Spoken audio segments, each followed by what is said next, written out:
Shalom, selamat pagi Bapak Ibu, saudara sekalian yang terkasih dalam Yesus Kristus. Saat teduh kita pada pagi hari ini terambil dari Yesaya 40 ayat ke-12 sampai ayat ke-31. Tetapi saya akan meng-highlight ayat yang ke-28b sampai ke-29. Demikianlah bunyi firman Tuhan. Tuhan itu Allah kekal yang menciptakan bumi dari ujung ke ujung. Ia tidak menjadi lelah dan tidak menjadi lesu. Tidak terselami pengertiannya, dia memberi kekuatan kepada yang lelah dan menambah semangat kepada yang tidak berdaya.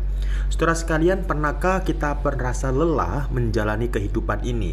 Lelah karena pergumulan yang seolah-olah tidak ada habisnya, lelah karena tekanan dan masih banyak yang lainnya. Saudara sekalian, dalam keadaan seperti itu, kita sering merasa seperti tidak ada jalan keluar. Seolah-olah kita terikat oleh situasi yang tidak bisa kita lepaskan. Nah, kembali kita melihat bangsa Israel pada zaman Nabi Yesaya juga mengalami hal yang serupa. Mereka berada dalam pembuangan, merasa ditinggalkan dan kehilangan harapan. Mereka berpikir Tuhan tidak lagi memperhatikan mereka. Namun melalui firman-Nya, Tuhan menyatakan siapa dirinya. Dia adalah Allah yang kekal, pencipta segala sesuatu yang tidak pernah lelah. Hal ini sangat penting saudara, karena sering kali kita membandingkan Tuhan dengan diri kita. Kita lelah, maka kita pikir Tuhan juga lelah mengurus hidup kita. Kita bingung, maka kita pikir Tuhan juga bingung. Tapi firman Tuhan justru berkata, Tuhan tidak pernah lelah dan pengertiannya tidak pernah terselami. Lebih dari itu saudara, Tuhan bukan hanya kuat, Dia adalah Allah yang memberikan kekuatan. Dia tidak hanya berdiri jauh sebagai pencipta, tetapi mendekat sebagai penolong. Inilah gambaran Allah sebagai sang pembebas. Dia membebaskan umatnya bukan hanya dari penindasan secara fisik, tapi juga dari keputusasaan, kelemahan, dan kelelahan jiwa itu sendiri. Saudara sekalian, pembebasan dari Tuhan seringkali bukan langsung mengubah situasi, tapi menguatkan kita untuk melewatinya.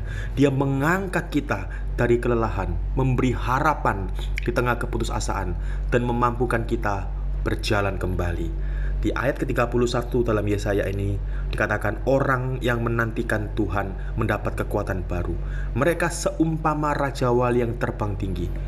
Di sini berbicara mengenai bukan kekuatan yang sesaat, tetapi mengenai pembaruan kekuatan yang Tuhan berikan senantiasa terus-menerus. Saudara sekalian, Tuhan tidak pernah lelah memperhatikan hidup setiap kita. Tuhan sanggup membebaskan kita dari setiap kelelahan dan keputusasaan kita. Mari datanglah kepada Tuhan, bukan saat kita kuat, tapi bahkan dalam kondisi yang lemah sekalipun, kita bersandar kepada Tuhan. Belajar menantikan Tuhan, bersandar dan percaya kepada Tuhan, karena Dia bekerja, bahkan ketika kita belum melihat hasilnya. Mari sama-sama kita berdoa. Bapa dalam surga, kami mengucap syukur karena saat teduh pada pagi hari ini mengingatkan kami bahwa Engkau bukanlah Allah yang lelah, namun Allah yang senantiasa menolong setiap kami di tengah-tengah kelelahan yang kami alami.